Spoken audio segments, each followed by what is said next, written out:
नमस्ते दोस्तों, मैं एस्ट्रो ज्योति आज की बात में आप सबका स्वागत करती हूँ। आइए आज की बात कर लेते हैं। आज बड़ा ही शुभ दिन है, पवित्र दिन है। आज रविवार का दिन है। रविवार के दिन तो पहले तो सूरज की ऊर्जा लेने के लिए आपको अर्घ देना है। तांबे के लोटे में जल भरकर उसमें थोड़ा सा गंगा जल डाल सकते हैं और अर्घ दीजिए। मंत्र जाप कीजिए, ओम घृणी सूर्याय नमः। ऐसा आपको जाप करना है 11 बार और फिर 3 बार गायत्री मंत्र का जाप कर सकते हैं। सूर्य गायत्री मंत्र भी आप जाप कर सकते हैं। तो ऐसा आप दिन व्यतीत कीजिए। शुरू वास्तु से करती हूँ, वास्तु में कुछ खास बात और आज की विशेष बात ले लेंगे। आज एकादशी तिथि के बारे में जान लेंगे और कृष्ण कथा में थोड़ा सा ज्ञान देने की कोशिश करूंगी, तो अंत तक बने रहिए और लाभ उठाइए। वास्तु की बात करें तो दक्षिण दिशा की बात करते हैं। दक्षिण दिशा में खिड़की होनी चाहिए कि नहीं होनी चाहिए? दक्षिण दिशा यम की दिशा कहलाती है। तो दक्षिण दिशा में खिड़की से शुभ अशुभ प्रभाव होते हैं। शुभ प्रभाव नहीं पड़ते हैं, अशुभ प्रभाव होता है। और दक्षिण दिशा नकारात्मकता से भरी हुई होती है, तो उस दिशा में खिड़की लगाना अशुभ माना जाता है। अगर आपका ऑलरेडी है घर में दक्षिण दिशा में खिड़की है, या आपने नया घर लिया हुआ है उसमें और दक्षिण दिशा में दक्षिण मुखी घर है या उसमें खिड़की है, तो फिर आप वहां पर खिड़कियों पर मोटा पर्दा लगा सकते हैं। मोटा पर्दा लगाकर उसको कवर करके रखिए और हो सके ज़्यादा से ज़्यादा बंद करके रखिए। ये तो वास्तु की बातें। और तिथि और योग की बात कर लेते हैं। एकादशी तिथि आज देर रात 2:40 तक रहेगी। आज दोपहर 12:12 तक आयुष्मान योग रहेगा। जैसे आयुष्मान भव एक आशीर्वाद होता है लंबी उम्र जीने के लिए, उसी तरह आयुष्मान योग में किए गए कार्य लंबे समय तक शुभ फल प्रदान करते हैं।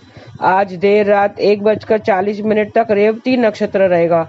रेवती 27वां यानी आखिरी नक्षत्र है। 27वें टोटल नक्षत्र होते हैं जो 9 के श्रृंखला में बटे हुए रहते हैं। उसमें रेवती आखिरी नक्षत्र है जो 32 तारों का समूह होता है। इससे धन संपदा की प्राप्ति, सुखी जीवन से जोड़ा जाता है। इसमें विद्या आरंभ करना, गृह प्रवेश, विवाह, देव प्रतिष्ठा का काम करना शुभ होता है। ये नक्षत्र शुभ नक्षत्र में माना जाता है। रेवती नक्षत्र के राशि मीन है और इसका स्वामी बुध है और इसका संबंध महुआ के पेड़ से बताया गया है। तो महुआ के पेड़ को आज नमस्कार करना चाहिए और किसी प्रकार का नुकसान नहीं पहुंचाना चाहिए। इससे आपको शुभ फलों की प्राप्ति होगी। और बता दूं, रेवती एक पंचक नक्षत्र है। मैंने बताया था 5 नक्षत्र होते हैं। धनिष्ठा से लेकर रेवती तक के नक्षत्र को पंचक नक्षत्र कहलाते हैं।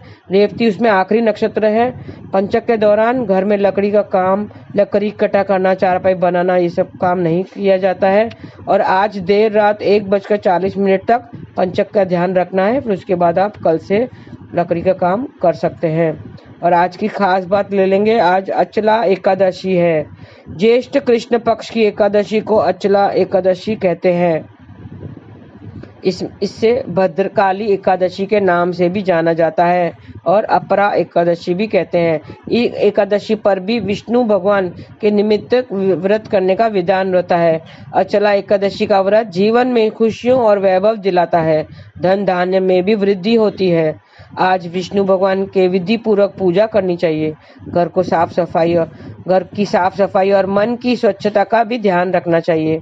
एकादशी व्रत का प्रारंभ दशमी तिथि से ही हो जाता है।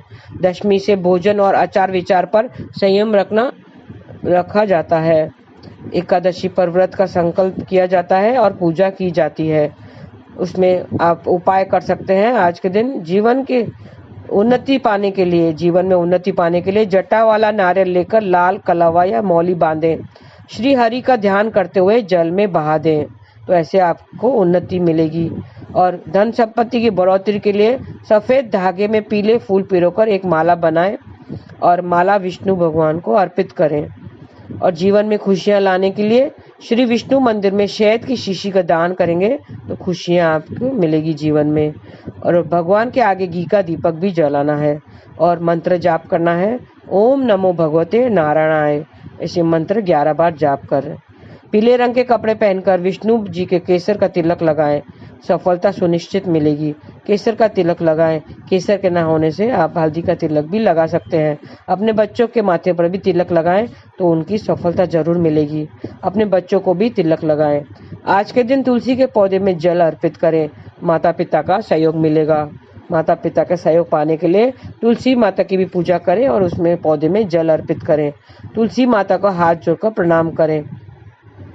जल में गंगा जल और सफ़ेद तिल डालकर नहाएं तो आज आपकी यात्रा सफल होगी।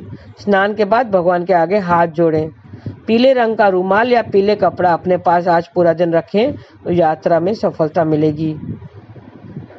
आज के दिन बरगद के पेड़ में जल चढ़ाने से खास कामों में सफलता मिलेगी। आज के कुछ खास काम कर रहे हैं तो बरगद के पेड़ के जड़ में जल चढ़ाएं और उन्हें नमस्कार करें। गीली मिट्टी से अपने मस्तक पर तिलक भी लगाना है। विष्णु जी के सामने घी का दीपक जलाएं। भगवान को बेसन के लड्डू का भोग लगाएं। लड्डुओं का प्रसाद बांटें और स्वयं भी खा लें। और आज विष्णु जी की पूजा मन में ध्यान करना है, लड्डुओं का भोग लगाना है। विष्णु भगवान को माखन मिश्री का भी भोग लगाना है तो बेहतर तालमेल, लोगों से बेहतर तालमेल होगा। और श्री हरि के नाम का 108 बार जाप करें। एक डिब्बी में थोड़ा सा केसर लें और ओम नमो भगवते नारायणाय मंत्र का 11 बार जाप करें तो बच्चे की पढ़ाई में ध्यान लगेगा। थोड़ा केसर लेकर भगवान के तिलक लगाएं। डिब्बी को अपने पास संभाल कर 45 दिन तक रख लें। 45 दिनों के बाद उस केसर का इस्तेमाल किया जाता है, इस्तेमाल करें। आज के दिन किसी ब्राह्मण को आमंत्रित करके भोजन कराएं। भोजन कराने के बाद दक्षिणा स्वरूप कुछ भेंट भी दे दे तो आपके व्यापार में प्रगति होगी। व्यापार में प्रगति के लिए ये बहुत अच्छा उपाय है। ब्राह्मणों को घर बुलाकर भोजन कराएं और दक्षिणा से भेंट दें। आज शिवलिंग पर चावल मिश्रित जल का अभिषेक करें तो कोर्ट कचहरी से छुटकारा मिलेगा। कोर्ट कचहरी के में से छुटकारा पाने के लिए आज शिवलिंग पर चावल मिश्रित जल से अभिषेक करें। सूखे मेवे का भोग लगाएं और कनेर के फूल चढ़ाएं। तो ये थी छोटे से उपाय। इसके निमित्त जो उपाय किए, आज का शुभ दिन पे क्या उपाय करना है वो मैंने बता दिया है। और थोड़ा सा हम अपरा एकादशी के बारे में जान लेते हैं। अचला एकादशी को अपरा एकादशी भी कहते हैं। ज्येष्ठ माह के कृष्ण पक्ष में अचला एकादशी का व्रत रखा जाता है। पौराणिक कथाओं के अनुसार महाभारत काल में श्री कृष्ण ने धर्मराज युधिष्ठिर को अचला एकादशी का व्रत रखने की सलाह दी थी और कहा था कि उन्हें भगवान विष्णु और माता लक्ष्मी की इस दिन विधि पूर्वक पूजा करनी चाहिए। माना जाता है कि अचला एकादशी का व्रत रखने पर मनुष्य के जीवन में सुख समृद्धि आती है और जीवन सुखमय बनता है। ज्येष्ठ माह की शुक्ल अचला एकादशी का व्रत रखा जाता है। इस एकादशी व्रत को रखने से विशेष महत्व होता है। मान्यता है कि जो भक्त अचला एकादशी के दिन भगवान विष्णु के लिए व्रत रखते हैं और पूजा करते हैं उन्हें संसार के सभी सुखों की प्राप्ति होती है और माता लक्ष्मी की आराधना करने पर धन वैभव से जीवन समृद्ध हो जाता है।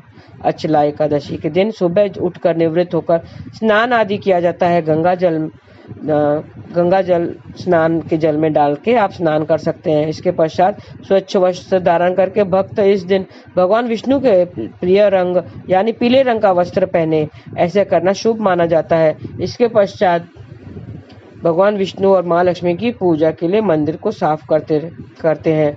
पूजा में फूल, अक्षत, धूप, दीप, अगरबत्ती और फल आदि का इस्तेमाल किया जाता है।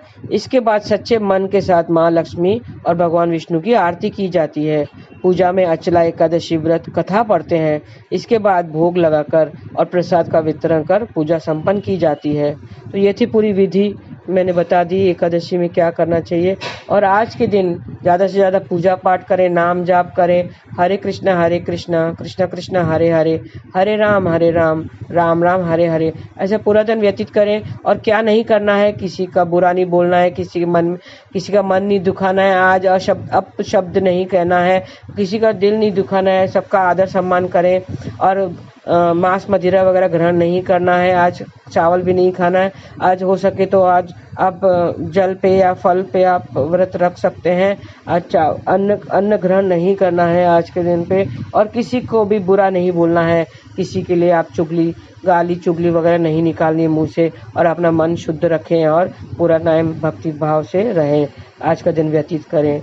और कृष्ण कथा में भी मैं थोड़ा सा बता देती हूँ कि भगवान कभी देकर हमारा भला करता है, कभी ना देकर हमारा भला करता है। हमारी प्रवृत्ति यही है, मांगने की होती है। कुछ न कुछ हम मांगते ही हैं, हम प्रार्थना ही करते रहते हैं कि मुझे ये चाहिए, मुझे वो चाहिए। किसी भी बात से संतुष्ट नहीं है हम जीवन में। कोई है सुखी है जीवन में? नहीं, सबको कुछ न कुछ दुख लगा रहता है। किसी को ये चाहिए कि किसी को वो चाहिए। कोई बंगले की मांग करता है, कोई बोलता है प्रभु मुझे बंगला दे दो, कोई मुझे पैसे दे दो, इतने पैसे दे दो कि मैं सब कुछ खरीद सकूं। हम सिर्फ मांगते ही रहते हैं, मांगते हैं, कभी भगवान से मिलने नहीं जाते हैं। मिलना और मांगना ये दो चीज़ें हैं, हम लेकिन सिर्फ मांगते ही रहते हैं। कोई ईश्वर से मंदिर में मिलने नहीं जाता है। हम अगर मिलने जाएं तो हमें सब कुछ अपने आप ही मिल जाए, तो मांगने की ज़रूरत ही नहीं पड़ेगी। और कभी कभी हम इच्छा करते हैं लेकिन हमारी पूरी नहीं होती है, तो हम ईश्वर को बुरा कहने लगते हैं कि क्या भगवान इतना भी मेरी इच्छा नहीं पूरी की, छोटी सी इच्छा मेरी पूरी नहीं की, मैंने क्या पाप किया था जो आप हमारी इच्छा पूरी नहीं करते हैं। पिछले जन्म में जरूर मैंने कुछ बुरा कर्म किया होगा। लेकिन इसमें भी हमारी भलाई छिपी होती है। कैसे? एग्जाम्पल, एक छोटा बच्चा अपने पिता के साथ बाहर जाता है, उसको बहुत बुखार है, सर्दी जुकाम है, लेकिन फिर भी वो आइसक्रीम खाने की जिद करता है। पापा मुझे आइसक्रीम ले दो, आइसक्रीम ले दो, मुझे आइसक्रीम खाना है। लेकिन पापा उसकी जिद पूरी नहीं करता है, उसको बोलता है नहीं तुम्हें आइसक्रीम नहीं मिलेगी। तो बच्चा सोचता है कि मेरे पापा इतने कठोर हैं, मुझे आइसक्रीम भी नहीं लेके दे सकते हैं, इतने पैसे हैं तो भी मुझे आइसक्रीम नहीं खिलाते हैं। लेकिन ऐसी बात नहीं है, इसमें उसकी भलाई छुपी है। वो उसका पिता आइसक्रीम नहीं देकर भी उसका भला ही कर रहा है। ऐसे इसी तरह हम अगर कुछ मांगते हैं और हमारी इच्छा पूरी नहीं होती है, इसका मतलब है कि वो हमारे लिए ठीक नहीं है। हमें इसमें भी हमारा उसमें कुछ भला छुपा हुआ है। ईश्वर को सब पता है, ईश्वर जो करता है हमारे भले के लिए ही करता है। और वक्त से पहले, किस्मत से ज़्यादा न किसी को मिला है न किसी को मिलेगा। ये हमें याद रखना चाहिए। इस सही वक्त पर हमें सही चीज़ें अपने आप ही मिल जाती हैं। वो हमारे सही वक्त का इंतज़ार हमें करना चाहिए। वो सही वक्त पर सही चीज़ें दे ही देता है, वो हमें नाराज़ नहीं करता है। लेकिन थोड़ा सा देर सवेर हो जाता है, कभी जल्दी देता है, कभी देर से देता है, लेकिन वो हमारा बुरा नहीं चाहता है। वो ना देखकर भी हमारे भला ही करता है। कभी कभी देखकर भला करता है, कभी कभी ना देकर भी भला करता है। तो हमें सदा उसका धन्यवाद करना चाहिए। दिया तो भी अच्छा दिया, नहीं दिया तो भी अच्छा किया, ऐसे समझ के उसका नाम जाप करते रहिए। हरे कृष्णा कृष्ण कृष्ण हरे हरे, हरे राम राम राम हरे हरे। आज के लिए बस इतना ही। धन्यवाद। आपका दिन शुभ रहे। हरे कृष्णा।